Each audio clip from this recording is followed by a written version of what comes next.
The following is intended for mature audiences. Viewer discretion is advised.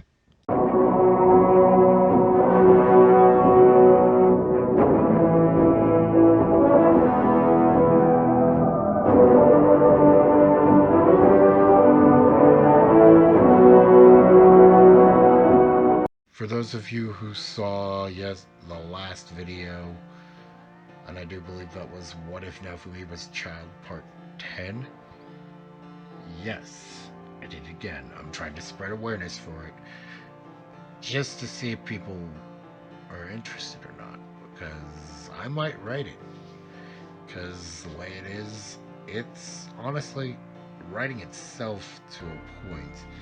I might have to write it just to get it out of my head. But yeah, back to the point. Welcome to part 2 of What If Deku Was the Punisher. It's been about 6 months since the last part, and Deku is currently able to handle about 85% of One For All off the bat, and would most likely be able to handle 100% in a matter of months, if not sooner. While the power is nice, Fabricator also gets a massive boost. He can now create 10 different base materials, 4 builds in the background simultaneously. His old limit was 5, and his vault has expanded from just flat out massive to limitless. He could also now make things that he knew the science behind, regardless of whether it existed or not. He found that out when he made a lightsaber one day. The Force was strong with him that day. Sorry guys, I just had to. The most interesting thing that he could do was found out by accident when he met Dr. Kurt Connors. He had lost his arm due to a blast and was currently in transit. Deku was doing a job for Interpol at that moment, and that's how they met. Kurt was bawling his eyes out in an immense amount of pain. Hold on, guys. Let me look at him, Izuku says in perfect English. Good, they haven't given you a stub yet. Keep him steady. This is going to hurt. One of the GIs started to give the kid lip, but Deku was wearing most of his suit, complete with dogs, to which made the other recognize him. Sir! The other soldier followed suit. Now, Izuku intended to just give him a human-looking cybernetic arm, but deep down he really wished he could help him further, and to his surprise, he did. As he touched Connor's arm and slowly moved his hand further up, he noticed that he was making an actual friggin' arm. He was golden, experiencing the doctor's arm back into existence. Kurt passed out from the pain, but would later find Izuku and thank him properly. If you're ever in New York and need help, call on me. Now, the good doctor isn't quirkless per se. He has reptilian eyes and that's it. He is not a lizard and most likely will not be, thanks to our boy. He was personally shocked at what had happened and would share this development with All Might later. Said All Might would assure him that it was normal due to the fact that he had a quirk, and One For All stockpiles power and boosts quirks. Deku is no idiot and noticed that All Might's strength is waning, and he couldn't very well have that. Now could he? He most certainly could not. The symbol of peace must live on, and Deku had an idea of how to do so, but that would have to wait for a bit.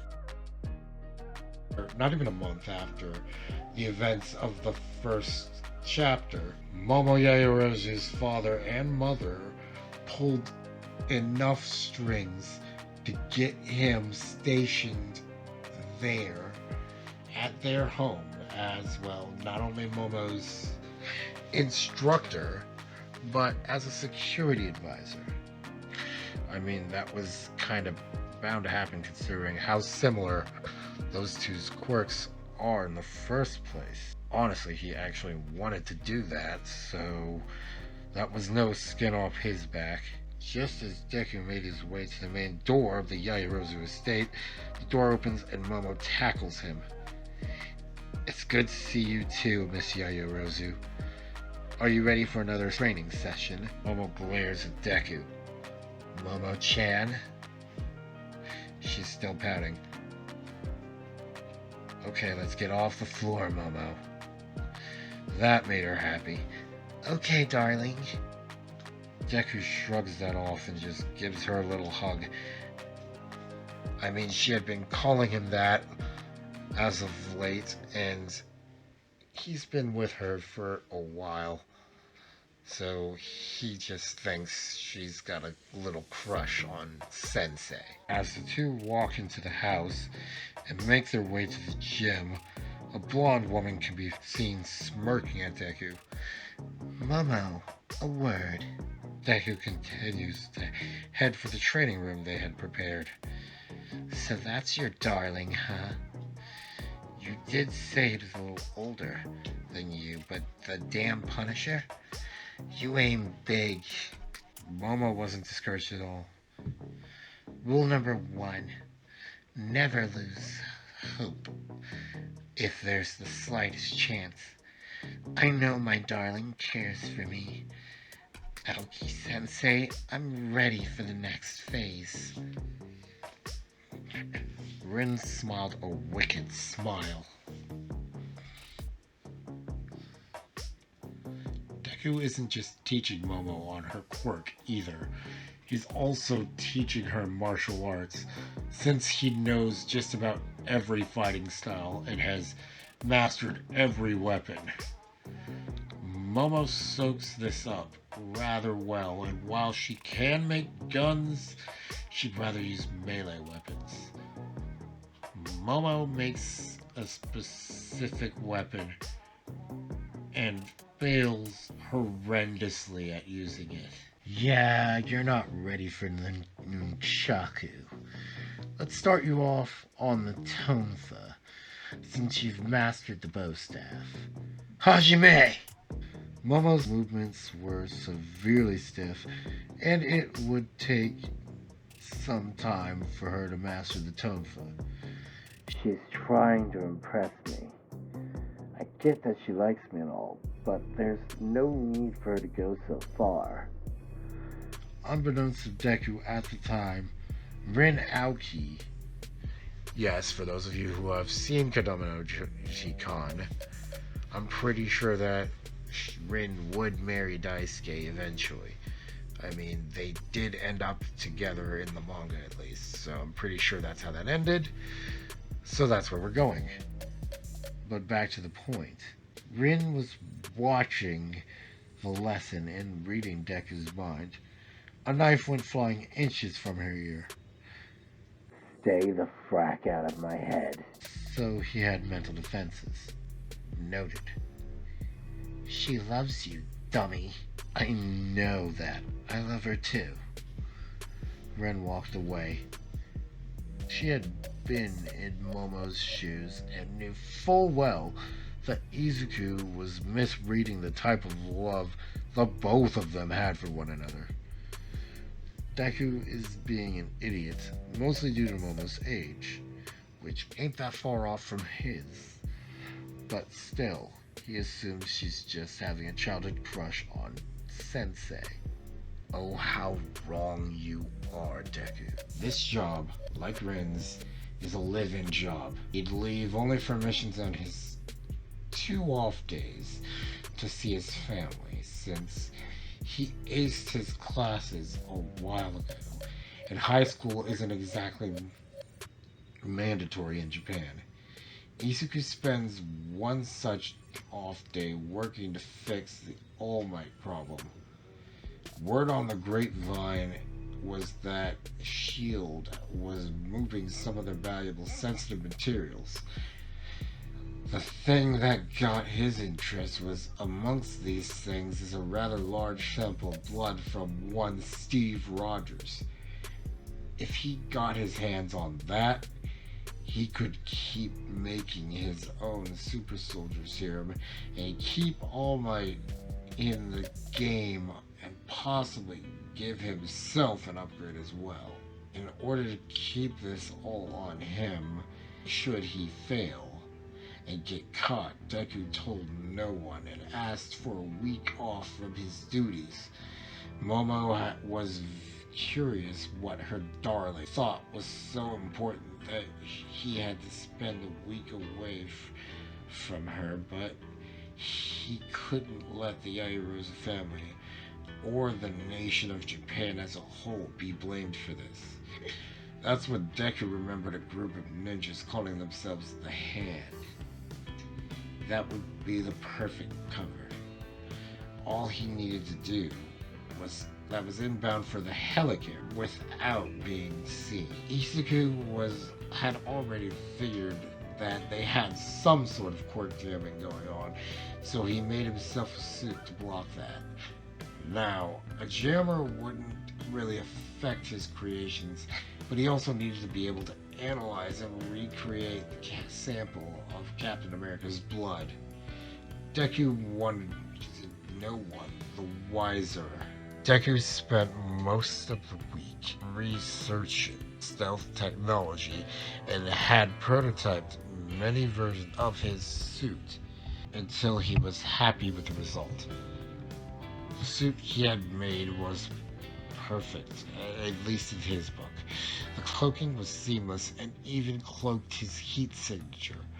All he needed to do was get in and he'd have his problem solved.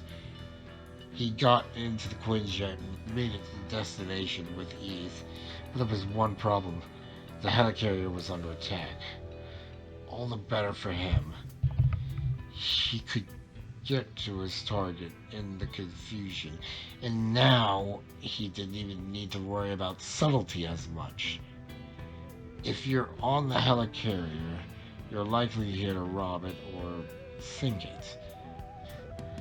Luckily enough for Deku, the chamber he needed entry to was already broken into, and the camera was kaput. So he searched for what he wanted and found it. Before Izuku stood a small statue of the eagle depicted on the shield emblem. Not very many people knew about this, but Deku knows Nick has a habit of hiding things in plain sight, and begins to inspect the statue very carefully. He fiddled with one of the wings, and half of it opened to reveal what he was looking for. Deku immediately did his thing, so none would be the wiser. Needless to say, he made many copies of the blood. Now, as for the attack, that wasn't his problem. S.H.I.E.L.D. had it covered, but a part of him needed to know before he left. Izuku bore witness to Captain Marvel facing Kree invaders. She was mighty, but she was limited to what she could do without downing the helicarrier. Son of a bitch. Deku added a flight mechanic to his suit, gets high enough, pulls an aircraft out of the vault, and changes his suit to a Halo jumpsuit, and does said jump. Deku breaks radio silence. Punisher the Halo carrier. Looks like you need some assistance. Requesting permission to board. Granted. Now get over here and help us. Deku landed a few minutes later. Wow, you're Captain Marvel. It's an honor to kick some ass with you. Carol gives him a head nod. When Deku notices that normal bullets ain't cutting it, he makes a railgun and goes to town with it. Then tosses it to Maria Hill. Happy birthday to me. He does the same to Nick and makes a minigun version for himself. One for All is the only reason the recoil isn't affecting him at the moment. Once the threat is over and done with, give Toshinori my regards. And you better not give the government that serum. Deku blinks his eyes. I don't know what the hell you're talking about, Commander Fury. Deku falls back and lets his VTOL pick him up. Kid's got style, Fury. Trust me, I know. Deku was able to make a serum, but came up with a very different way of delivering said serum. The chamber would do its job and knock them out. Various tests were made before Deku deemed it safe for use, and he used it on himself first. It worked like a dream, and then he had All Might go through the procedure. Why don't you have your father do this? Deku sighed. Because he doesn't need it. You and I are known for feats of super strength, but he isn't. So I'm not going to push it and get us in serious trouble. Well, I better go. Momo likely misses her darling. Deku was on the other end of Japan at the moment, so it would take some time. Simultaneously to Deku heading home, a problem arose. A former colleague of Momo's father, turned villain, had brought his thugs to the estate, and the silly man trusted his colleague enough that he didn't have his guards check the former politician. Mr. Yoyorozu is unaware of his former colleague's occupation, but he's about to find out. Said former colleague shot Mr. Yoyorozu. Now, that is one of the few sounds to which there is pretty much no mistaking. Luckily, Momo was with her mother and Rin. Daddy doesn't play skeet, and that sounded like a Glock. Come on. We're going to the safe room. Hurry up. Deku had made a safe room, along with Momo's help, unbeknownst to the rest of the household. He wanted it to be kept a secret for such an occasion. The other two were surprised that such a place existed in Momo's closet, no less. The room was well fortified, soundproofed, and not on any floor plan, so they'd be safe. Momo ran to the phone that only called one person. Darling, there's been gunfire.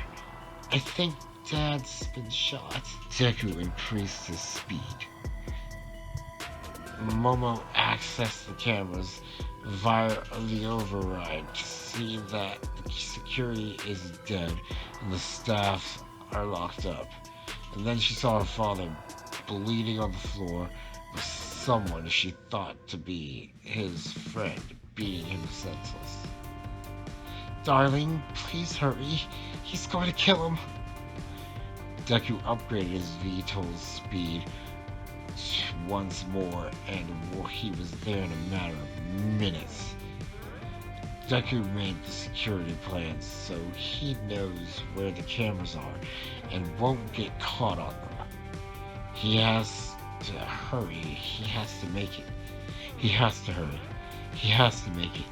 He can't let anything happen to her. Wait.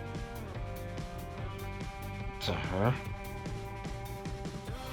It was at that moment that he realized how he felt about Momo. His life with her, albeit only lasting like 6 months, flashed before his eyes, and all he could think about was her smiling at him and calling him darling. Deku wasn't going to let these bastards hurt Momo. Deku was feeling extra murderous today. Decided to kill any goon he saw and to have his fun with the man in charge. He knew Momo was relatively safe in that room, but if someone got lucky and managed to find and open it, no. He had to help the master of the household first. Deku was snapping necks and stabbing hearts with the laser Bowie knife he made. His instincts to protect what's his burning deep. Green Outcast spent all this time pointing out how Momo felt for him and how he felt for Momo, but he just took it with a bucket of salt. Momo was scared as well, and her mother was out of her mind. Rina, however, was doing fine, all things considered. Don't worry, Momo. Your darling is kicking ass and taking names. He'll save the day. Just you watch. Oh, and save the day he shall. To avoid alerting the enemy, he's been using stealth takedown methods only, which means knives, breaking necks, and, well, bolts, crossbow bolts. And also breaking down every body he's dropped. Corvo, eat your friggin' heart out. He made his way to the big bad, who was flat out torturing Mr. Yaoyorozu for information that he just was not yielding. Deku's glad he suggested a seer course for the Mr. and Mrs.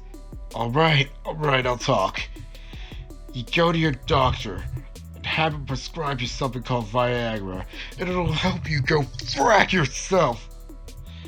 That gained him a massive electric shock and via the assailant's quirk. And Deku just took that moment to kick the door down and shoot at him. Consequences be damned. Deku's bolts bound the man's hands, not to mention the fact that he also shot rebar around his specific areas to bind him further. Not that that would have mattered much, since the bolts were coated in tranquilizer. Elephant trank, he's down. But even if the tranks didn't work, said bolts are horrendously barbed. So yeah, he wouldn't be in a good way if he got those out of his hand. Boss, you in there? He was still alive, but not responding. His body was in a catatonic state. He had no idea how many different kinds of torture was implied, but Deku grabbed the master of the estate and gently tossed him into a medical chamber that he had created. He'd seen some stuff in Wakanda and was sworn to silence. To this day, Shuri has banned him from the science ward for obvious reasons. After that, he made his way to the safe room. Darling! Thank goodness you made it. I'm so scared. It was at that moment that Deku placed his hands on Momo's cheeks, bent down a little, and kissed her. Nothing like almost losing someone to put things in perspective. The missus clears her throat. I assume my husband is okay. He's in a bad state, ma'am. He went through torture, but told him nothing. I've got him in a medical chamber I saw in an advanced nation that I cannot name. His body is one thing, but the mental shock he may have suffered is another. So Deku technically did this off the clock, but he was helping people he'd come to care about. Momo was held on to her darling's hand the entire time they walked to the study where the fool had been bolted to the wall.